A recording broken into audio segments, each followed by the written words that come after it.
Hey everyone, we are doing a completely virtual lesson today and we're going to talk about a protective hairstyle. This is our lovely curly haired mannequin here and she wants to protect her curls by doing a box braid hairstyle. Now, I already have two box braids put in as some examples. So when we get nice and close here, we can see our knotless box braid to the left. We can tell it's knotless because it starts off super little.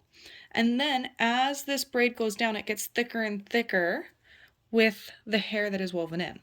When we go to our second braid here, this is our knotted box braid. And you can tell it's a knotted box braid because we look right here, it has that bulky start, and that's the knot to our box braid. And these are the two attachments that we're going to be looking at today. So before we actually start on working on our attachments, what we're going to do is we are going to section out the hair. So I'm going to follow the section that I've started over here, and I'm just going to connect that. Now, when we are connecting, or when we're making our section, you want to make sure for the box braids that we're doing today that we are doing a 1 inch by 1 inch section. And you can check that by measuring with the heel of your comb. See how the section matches the heel of our comb? We're going to do that on the bottom as well, and that's going to tell us where our section needs to start. We can see that it goes right here.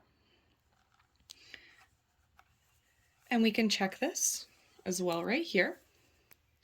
It's approximately 1 inch by 1 inch for our section. From here, what we're going to do is I have this little dish right here full of gel. We're just going to dip our finger into that and we're going to run that along our part lines. And this gel is going to help us control all of those little hairs. It's going to give us a little bit more hold, and it's going to give us the ability to really control the hair while we are putting in our box braid. From here, what we're going to do is we're going to take out our handy dandy cancaloupe.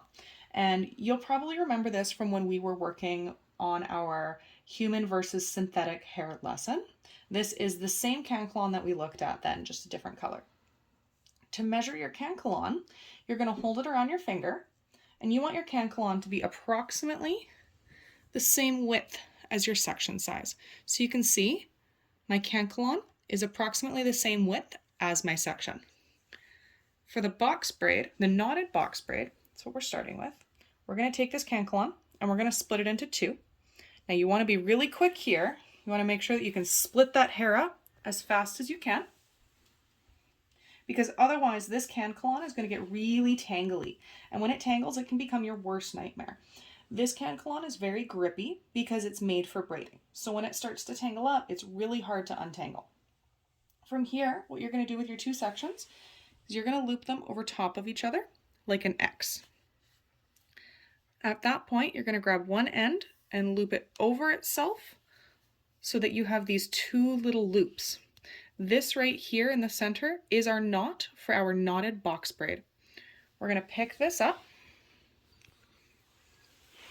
and then this section here is going to be our center strand for the knotted box braid. The knot is going to go immediately to the left of the braid. And then notice how I'm holding my hands. We're going to back up for a second. Now you can see the cancaloupe is being held with these fingers here. The middle strand is going to be held with my thumb and my pointer finger. And then that knot is off to the side. At this point, we're going to just start braiding, but we want to make sure to hold tension. So what I do is I put my knuckle on her scalp to hold that braid in place, and then I twist the cancaloupe over. And then I'm holding just her hair. I pinch to grab the other weft of cancaloupe between my thumb and my forefinger, and I start braiding down the hair.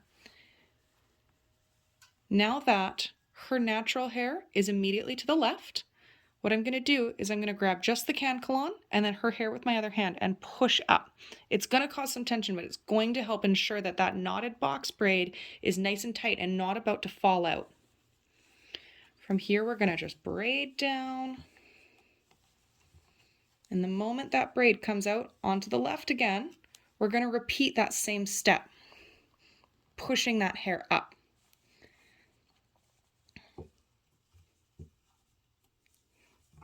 Now that her hair is back in the center, what I'm going to do is I'm going to take a little piece of cancolon from each side to create a long third strand for the box braid. Because if we don't do this, we're going to run out of that middle strand and we won't be able to braid down the head.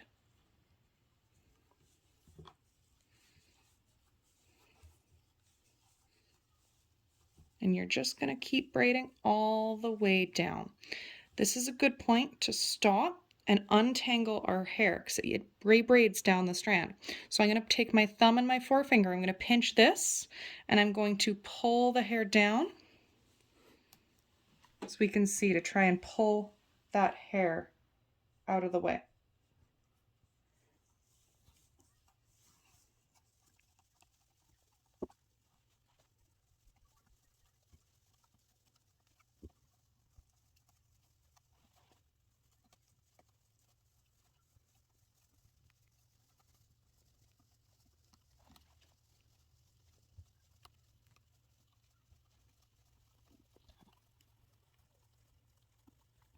Now that we're getting towards the end of our box braid, and there's not much to hold on to, what you're going to do is you're going to pinch two ends together.